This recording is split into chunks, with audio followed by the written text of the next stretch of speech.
That will be my legacy, my mark in history. But the Patriots would deny us even that. I will triumph over the Patriots and liberate us all, and we will become the Sons of Liberty!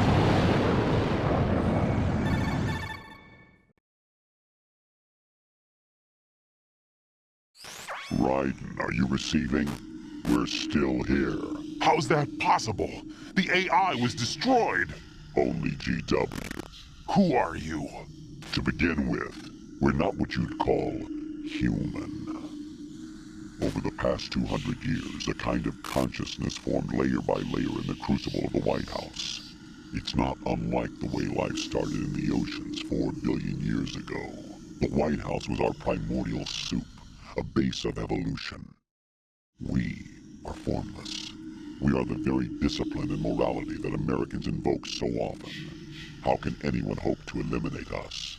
As long as this nation exists, so will we. Cut the crap! If you're immortal, why would you take away individual freedoms and censor the net?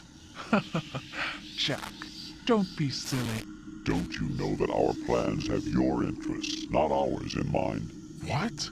Jack, listen carefully, like a good boy. The mapping of the human genome was completed early this century.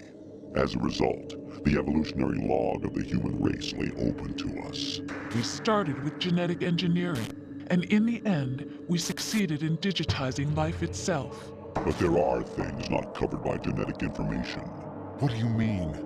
Human memories, ideas, culture, history. Genes don't contain any record of human history. Is it something that should not be passed on? Should that information be left at the mercy of nature?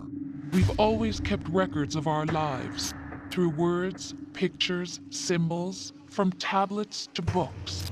But not all the information was inherited by later generations. A small percentage of the whole was selected and processed, then passed on. Not unlike genes, really. That's what history is, Jack. But in the current digitized world, trivial information is accumulating every second, preserved in all its triteness, never fading, always accessible. Rumors about petty issues, misinterpretations, slander. All this junk data, preserved in an unfiltered state, growing at an alarming rate. It will only slow down social progress, reduce the rate of evolution. Right. You seem to think that our plan is one of censorship. Are you telling me it's not?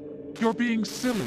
What we propose to do is not to control content, but to create context. Create context? The digital society furthers human flaws and selectively rewards development of convenient half-truths.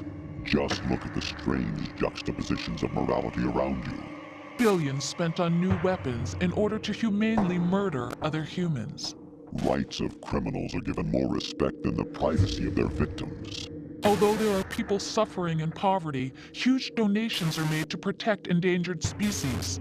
Everyone grows up being told the same thing. Be nice to other people. But beat out the competition. You're special. Believe in yourself and you will succeed. But it's obvious from the start that only a few can succeed. You exercise your right to freedom, and this is the result. All rhetoric to avoid conflict and protect each other from hurt. The untested truths, spun by different interests, continue to churn and accumulate in the sandbox of political correctness and value systems. Everyone withdraws into their own small gated community, afraid of a larger forum. They stay inside their little ponds, leaking whatever truth suits them into the growing cesspool of society at large. The different cardinal truths neither clash nor mesh. No one is invalidated, but nobody is right. Not even natural selection can take place here. The world is being engulfed in truth. And this is the way the world ends. Not with a bang, but a whimper. We're trying to stop that from happening. It's our responsibility as rulers. Just as in genetics, unnecessary information and memory must be filtered out to stimulate the evolution of the species. And you think you're qualified to decide what's necessary and not? Absolutely. Who else could wade through the sea of garbage you people produce? retrieve valuable truths, and even interpret their meaning for later generations. That's what it means to create context. I'll decide for myself what to believe and what to pass on. But is that even your own idea? Or something Snake told you. That's the proof of your incompetence right there. You lack the qualifications to exercise free will. That's not true. I have the right. Does something like a self exist inside of you? That which you call self serves as nothing more than a mask to cover your own being. In this era of ready-made truths, self is just something used to preserve those positive emotions that you occasionally feel. Another possibility is that self is a concept you conveniently borrowed under the logic that would endow you with some sense of strength. That's crap! Is it? Would you prefer that someone else tell you? All right then. Explain it to him. Jack, you're simply the best, and you got there all by yourself. Oh, what happened? Do you feel lost? Why not try a bit of soul searching? Don't think you'll find anything, though. Ironic that although self is something that you yourself fashioned, every time something goes wrong, you turn around and place the blame on something else. It's not my fault. It's not your fault. In denial, you simply resort to looking for another, more convenient truth in order to make yourself feel better. Leaving behind in an instant the so-called truth you once embraced. Should someone like that be able to decide what is truth? Should someone like you even have the right to decide? You've done nothing but abuse your freedom. You don't deserve to be free. We're not the ones smothering the world. You are.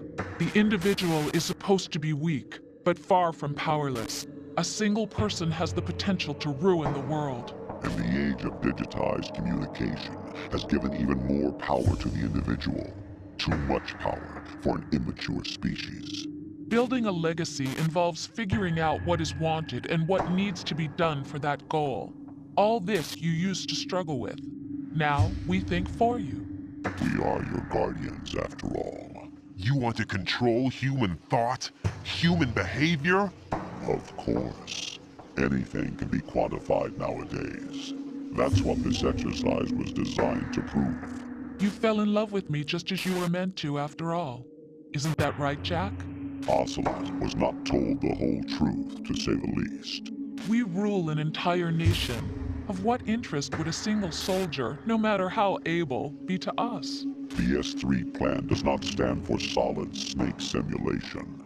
What it does stand for is selection for societal sanity. The S3 is a system for controlling human will and consciousness. S3 is not you, a soldier trained in the image of Solid Snake. It is a method, a protocol that created a circumstance that made you what you are. So you see, we're the S3, not you.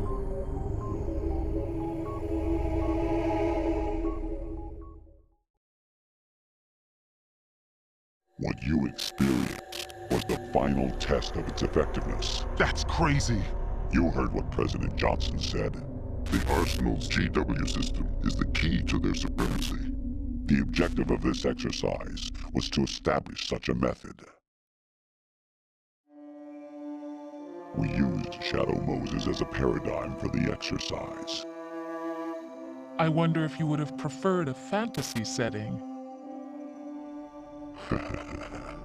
We chose that backdrop because of its extreme circumstances. It was an optimal test for S3's crisis management capacity. If the model could trigger, control, and solve this, it would be ready for any contingency. And now, we have our proof.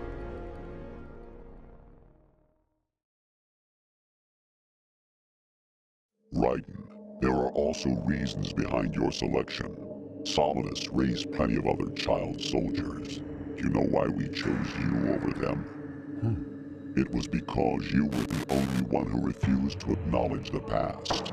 All the others remember what they were and pay for it daily.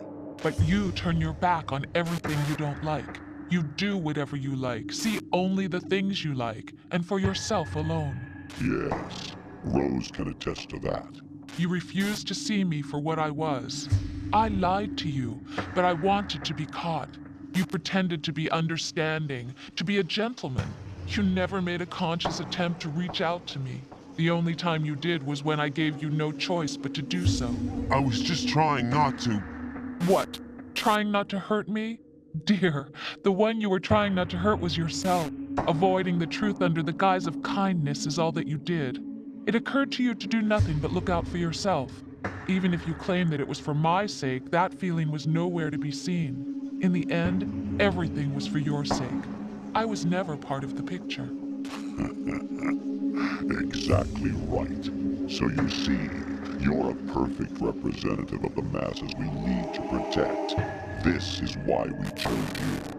You accepted the fiction we've provided, obeyed our orders, and did everything you were told to.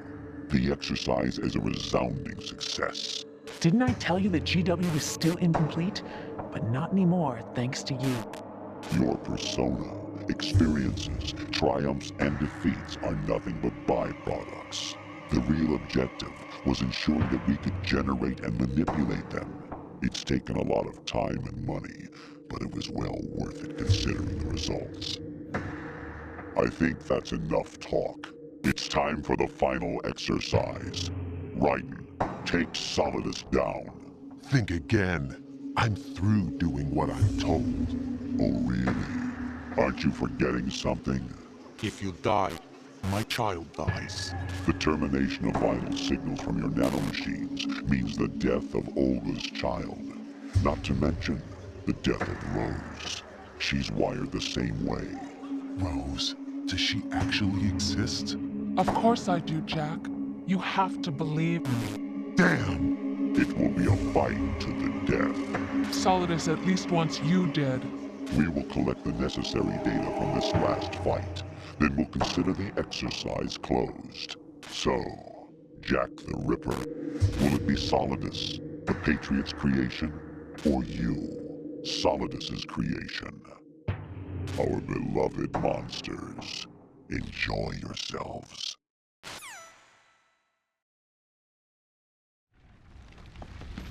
Jack, my son.